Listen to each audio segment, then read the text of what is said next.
Was President John F. Kennedy assassinated in a conspiracy or not? Since that fateful and defining day, this is a question that has attracted endless speculation and intense debate. It is a question that has lingered and persisted, many consider unresolved, for over half a century. Tonight we'll shed light on this very question by following the path of one specific line of evidence. Tonight we'll focus our attention on one bullet in Dallas.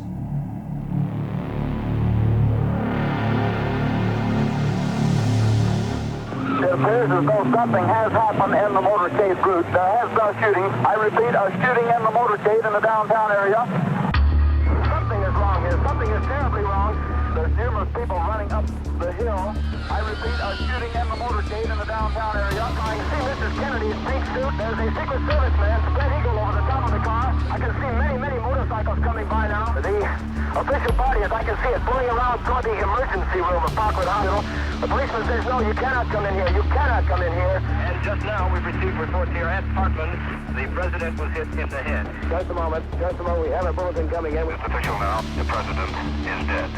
President Kennedy died at 1 p.m. Central Standard Time, 2 o'clock Eastern Standard Time, some 38 minutes ago. As their prime suspect, police seized 24-year-old Lee H. Oswald. Did you kill the president? No, I've not been charged with that. In fact, nobody has said that to me yet. These people have given me a hearing without legal representation or anything. Did you shoot the president? I didn't shoot anybody, no, sir. Oswald, did you shoot the president? I didn't shoot anybody, sir. I haven't been told what I'm here for. You have a lawyer? No, sir, I don't. One statement, please. I'd like some legal representation. These police officers have not allowed me to have any. I don't know what this is all about. Kill the president? No, sir, I didn't. People keep asking me that. Sir? Did you shoot the president? I work in that building. Were you in the building at the time? Naturally, if I work in that building, yes, sir. Back up, man. Did you shoot the president? No, they're taking me in because of the fact that I lived in the Soviet Union. I'm just a patsy. President? I'm just a patsy. President?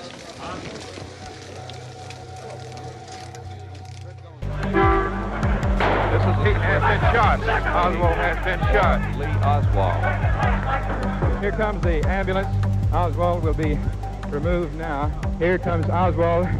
He is ashen and unconscious. Just couldn't believe it when I heard it. We were in school. All of a sudden we were just told the president was dead.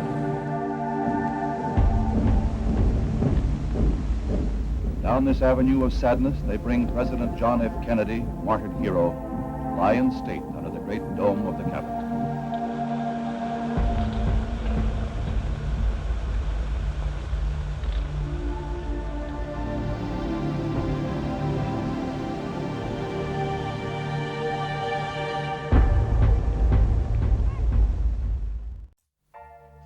On September 24, 1964, the Warren Commission presented its final report to President Johnson.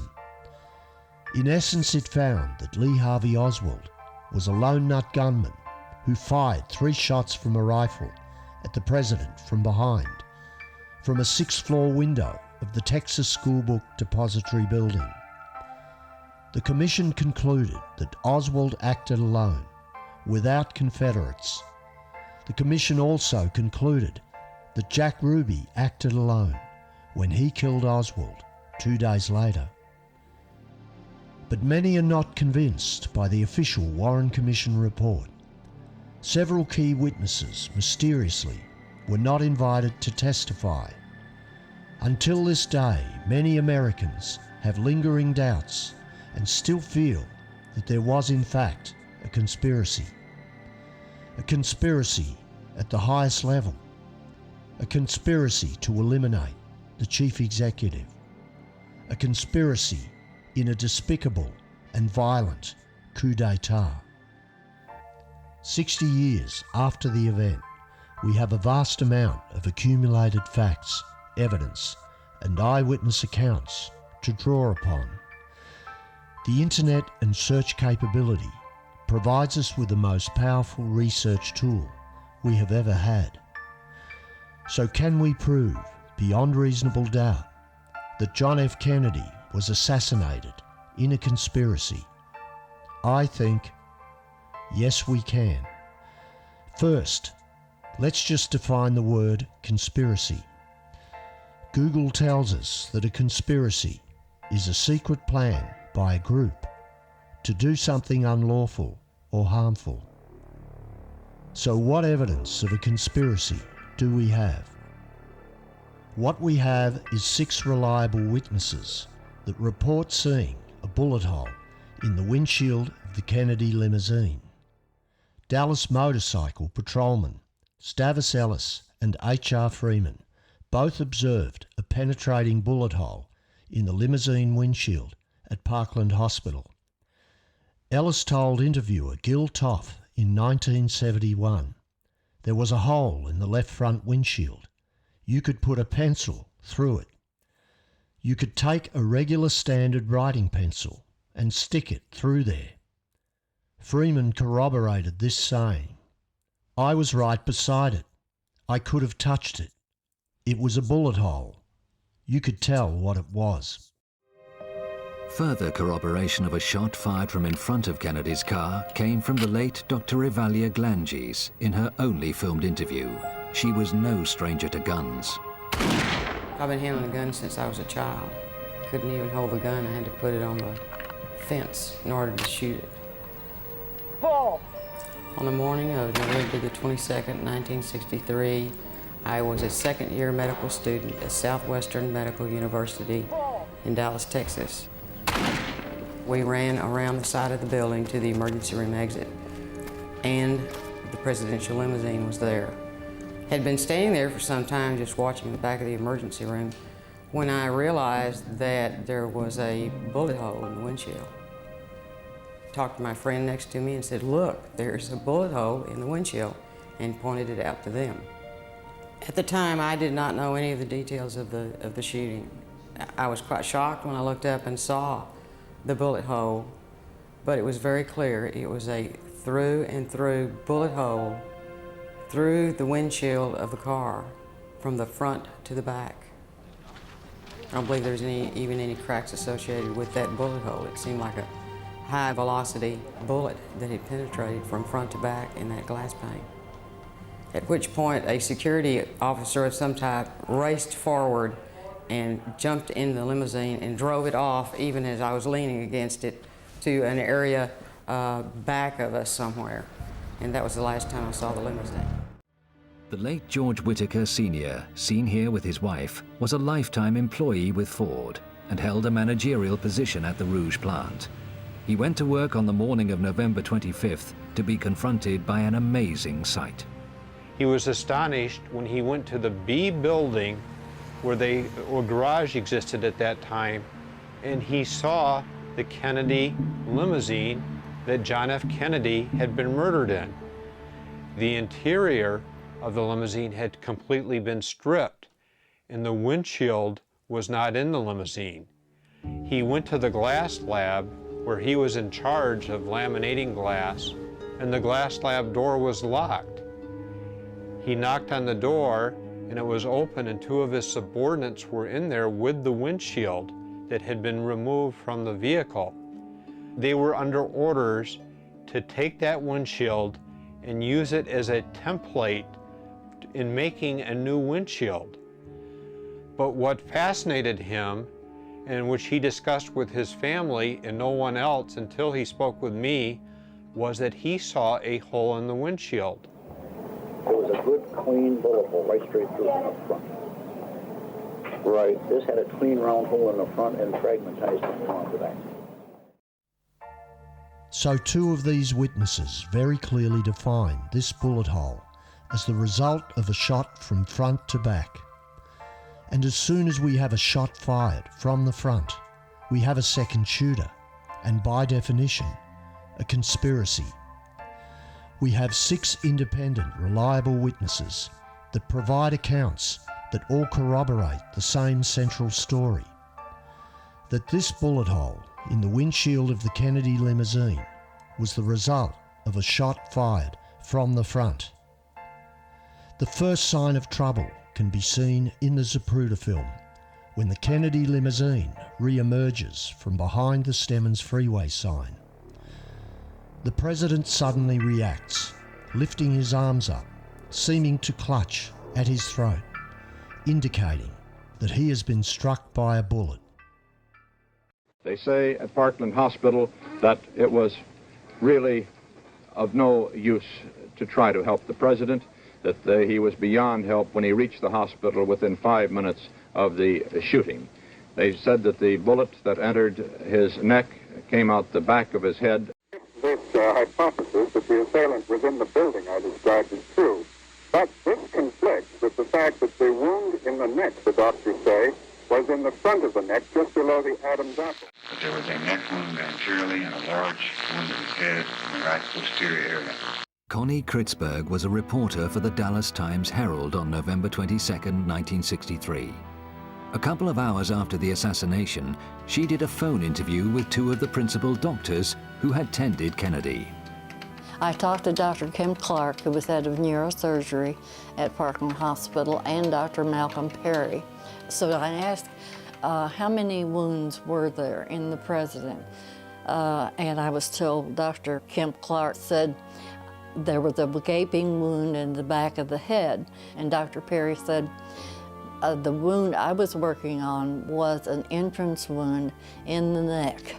And I asked him where it was located. I asked him, was it below the Adam's apple?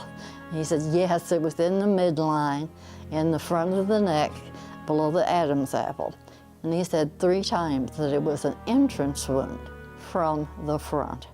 Confirmation of what Connie was told by Dr. Perry comes from one of his colleagues who also attended the fatally wounded president at Parkland Hospital, the late Dr. Charles Crenshaw.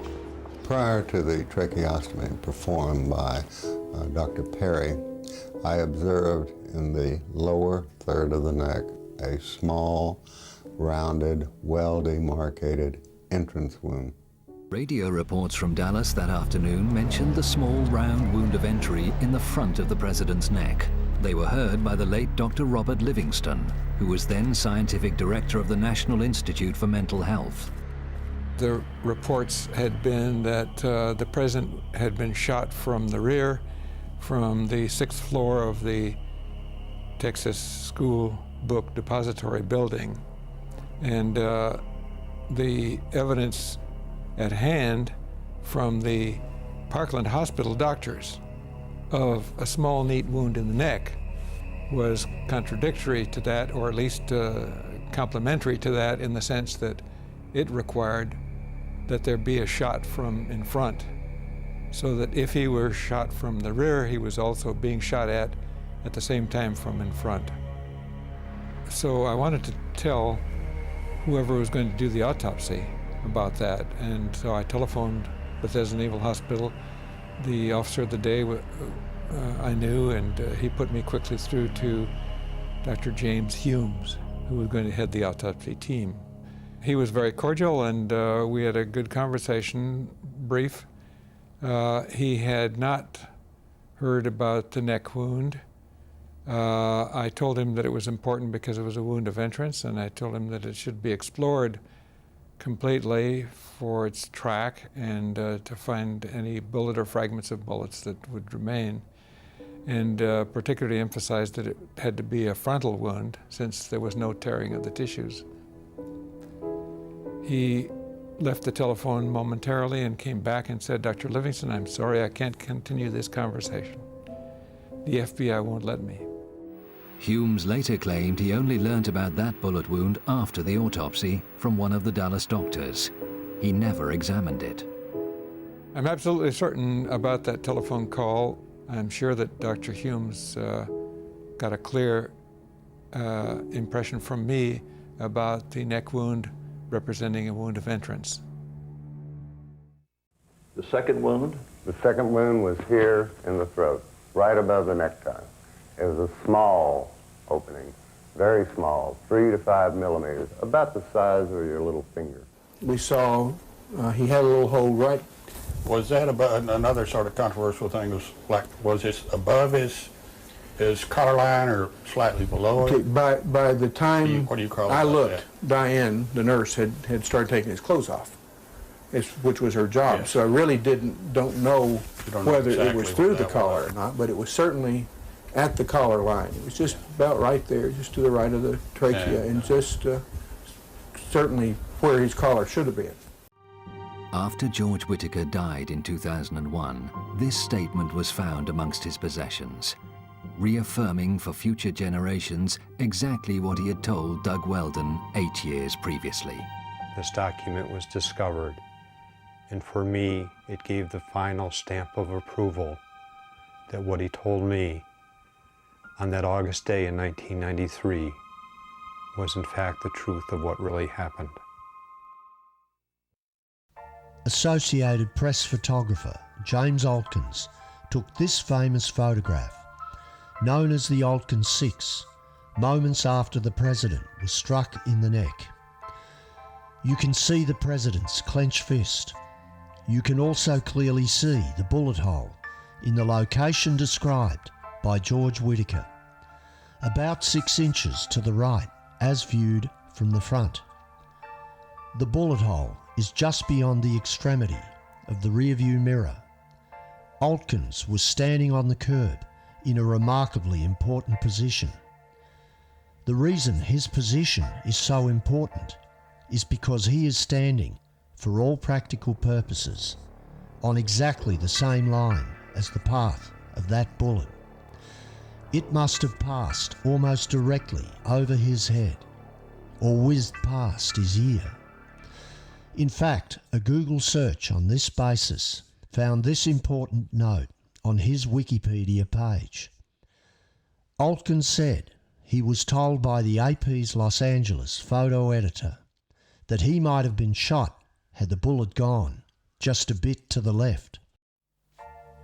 Clearly then, his photo editor understood that this shot came from behind our photographer, narrowly missing him as it passed by before penetrating the limousine windshield, that this image captured the bullet hole in the windshield a second or two after the president was struck in the neck by that bullet, and from a position on the same line as the path of that bullet. In this photograph, we can see that the bullet hole is directly over President Kennedy's left shoulder. But we have to take into account that the limousine was tracking a sweeping bend to the left, and in the roughly 2 seconds between the bullet striking the president and the moment Altkins captured this image, the attitude of the limousine in relation to him has changed by about 4 degrees. If we back the limo up 1.7 seconds and 4 degrees, this is what we see. We see the bullet hole dead centre of target. This fact places our photographer on exactly the same line as the path of that bullet. If we still have any doubt about a bullet hole in the windshield, we can take a look at the Zapruder film and see it clearly. This photograph proves conclusively that the president's neck wound and the windshield bullet hole are from the same bullet. Now the path of this bullet is defined by these 2 points, the hole in the windshield and the target, President Kennedy. If we now look at a map or plan of Dealey Plaza, we can place the Kennedy limousine and define the path of this bullet. This places the shooter somewhere around where the South Knoll car park meets the triple underpass. Let's now listen to Tosh Plumley, who flew into Dallas that day as part of an abort team to stop the assassination. He was on the South Knoll when the presidential motorcade came through Dealey Plaza. And so at this point, I turned like this and then made a step to come up and around, and Sergio was about right along here, and we went up here. There was a gentleman down here in a parked car, a truck, As we got to about this area, he hollered something to Sergio. Sergio was maybe a little bit down. He says, "It looks real bad." And then we continued to proceed up through this way, just casually walking like we were going to go back over where the crowd was congregating, going to that section right there. There was a few congregation up there at the deal. I looked back once or twice in time to see the limousine go under the triple underpass. It appears as though something has happened in the motorcade route. Something, I repeat, has happened in the motorcade route. Stand by. We continued on over here, and this picket fence was up, and there was a little opening right through here. And when we got to this point right here, we did smell gun smoke. And we felt that maybe that gun smoke had drifted because of the north wind across here for the time span it took us to get from the light post to this intersection right here. We definitely picked up a good solid smell of gunpowder. Let's now look at Robert Tosh Plumley's written declaration from 2004. It was soon after our arrival that the motorcade arrived.